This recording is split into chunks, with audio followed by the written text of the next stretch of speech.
সম্প্রতি 8 দিন হসপিটাল নিয়ে এখানে কথা হয়েছে, অনেক কথা।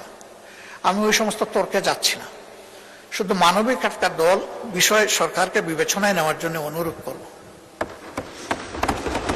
এই মেডিকেল কলেজটা, হাসপাতালটা একটা মেডিকেল কলেজের হাসপাতাল।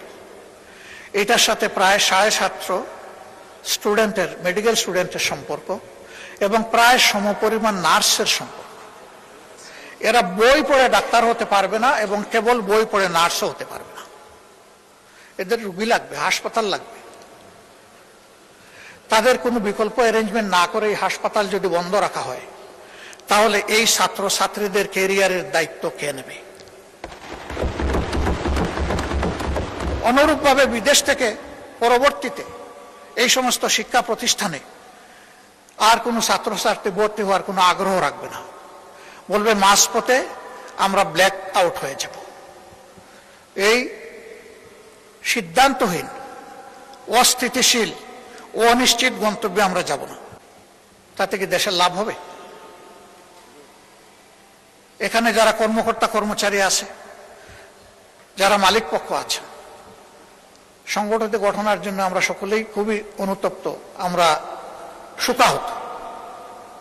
সঠিক তদন্তের মাধ্যমে কারো দোষ প্রমাণিত হলে তার বিচার হোক, শাস্তি হোক, আমাদের কোনো আপত্তি নেই। কিন্তু প্রতিষ্ঠানের প্রয়োজনীয় সংস্কার যেটা দরকার, সময় বেঁধে দিয়ে সেটা করে এই হসপিটাল অতি সত্বর খুলে না দিলে এই সমস্ত জিনিস হুমকিতে পড়বে। এটা ঠিক, হয়তোবা তাদের কোনো দুর্বলতার কারণে এই ঘটনা ঘটেছে, কিন্তু এটাও ঠিক যে এখান থেকে লক্ষ লক্ষ মানুষ সেবা পেয়েছে এবং তারা এমন কিছু সেবার রেভিনিউ এখানে দিতে পেরেছে। আমিও একটা প্রাইভেট প্রতিষ্ঠানের সাথে জড়িত, আমি বলছি আমি এটা দিতে পারি না, এর ধারে কাছেও আমি দিতে পারি না।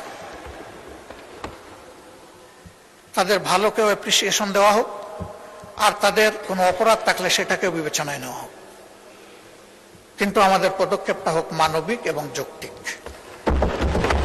আমি বিশেষ করে মেডিকেল স্টুডেন্ট এবং নার্সদের তাদের একাডেমিক ক্যারিয়ার এবং জীবন বাঁচানোর জন্য আমি সরকারকে এই বিষয়টা গুরুত্ব দিয়ে বিবেচনা করার জন্য অনুরোধ